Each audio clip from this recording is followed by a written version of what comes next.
जय गुरुदेव। पंचायती फैसला। उत्तर नेपाल की तरफ से दो हंस और हंसनी भारत के लिए उड़े। उन्होंने सोचा कि यहाँ पर हमारा पेट नहीं भरता, अच्छा होगा कि हम भारत में चले जाएं और आराम से जीवन बसेरा करें। ऐसा सोचकर वह भारत के उत्तराखंड में आ गए। वे उड़ते चले जा रहे थे कि शाम हो गई। दोनों ने सोचा कि अब रात में चलना ठीक नहीं है। यह तो हिंदुस्तान है, प्रजातंत्र राज्य है, यहाँ हमें कोई खतरा नहीं है। हमें यहाँ कोई चिंता करने की आवश्यकता नहीं है। भरपेट खाना मिलेगा, हमारी इच्छा पूर्ति हो जाएगी। यहाँ सभी लोग अतिथि सत्कार करना जानते हैं, हमारा अच्छे से स्वागत करेंगे। ऐसा सोचकर वह एक पेड़ पर बैठ गए और बसेरा कर लिया। वह पेड़ एक जंगल में था। दोनों बैठे हुए आपस में प्रेम पूर्वक बातें कर रहे थे। शांत वातावरण था।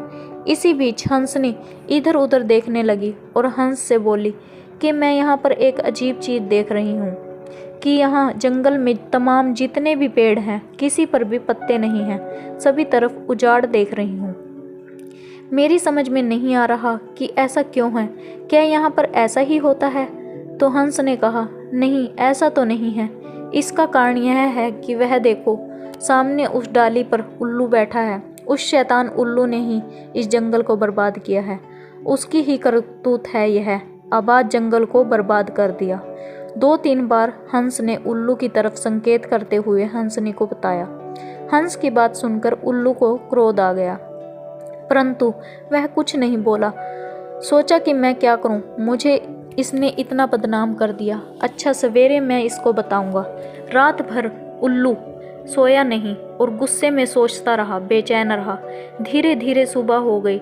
जब सुबह हो गई तो हंस और हंसनी उड़े। आगे आगे हंस और पीछे पीछे हंसनी।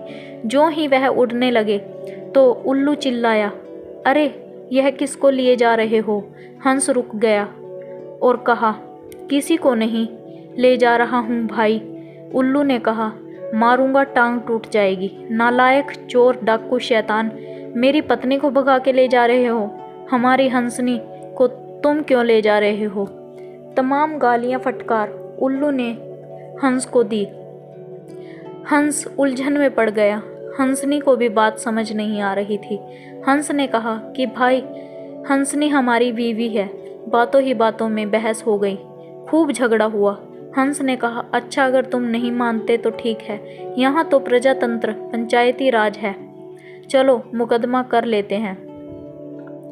मुकदमे में हम लोगों का फैसला वहीं तय होगा। मैं तो परदेसी हूँ, ऐसा नहीं जानता कि यहाँ पर उल्लू की पत्नी हंसनी भी हो सकती है। खैर चलो, आज पंचायत बुलाओ।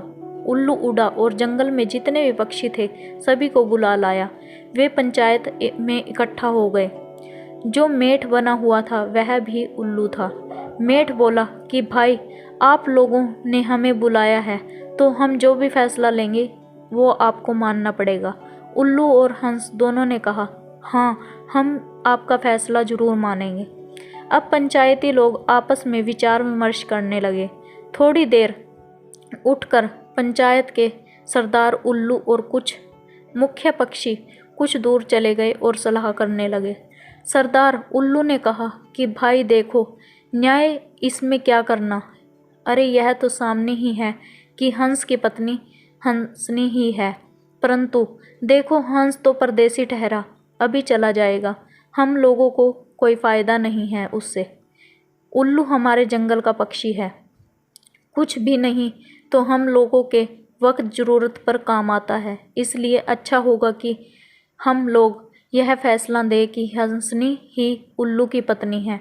मेठ की बात कौन टाले, सभी ने मान लिया और पंचायती अपनी जगह आकर बैठ गए। मेठ ने कहा, भाई हंस और उल्लू, हम लोगों ने फैसला कर लिया है।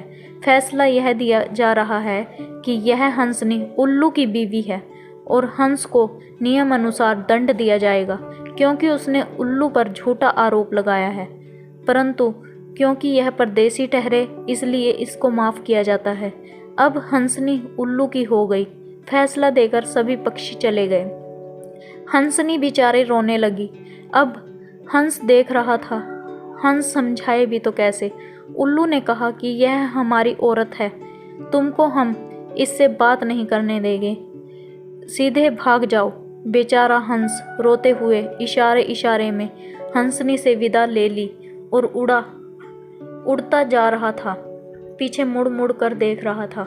कुछ दूर गया तो उल्लू चिल्लाया, ए हंस, चले जाओ। अब तो जा ही रहे हो तो कुछ हमारी भी सुनते जाओ। आओ, लौट आओ। अब उल्लू हंस को बुला रहा था। हंस को इज्जत के साथ बिठाया और कहा कि देखो, रात में मुझे जो कहा था कि इस उल्लू ने इस जंगल को बर्बाद कर दिया है, तो मैंने इस जंगल को बर्बाद नहीं किया है। उल्लुओं ने, पंचायत वालों ने इस आबाद जंगल को बर्बाद किया है। यह हंसनी हमारी नहीं है।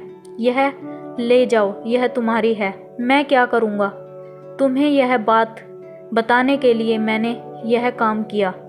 मेरी गलती के लिए मुझे माफ़ कर दो, परंतु आगे से कभी किसी को इस तरह किसी को बदनाम मत करना।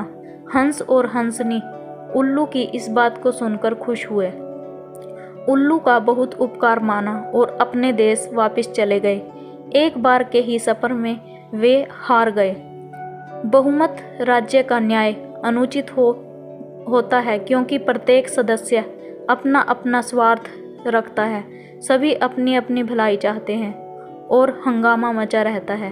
व्यक्ति जब निस्वार्थ होकर कार्य करे तो हर कार्य न्याय, उचित और कल्याणकारी होता है। जय गुरुदेव।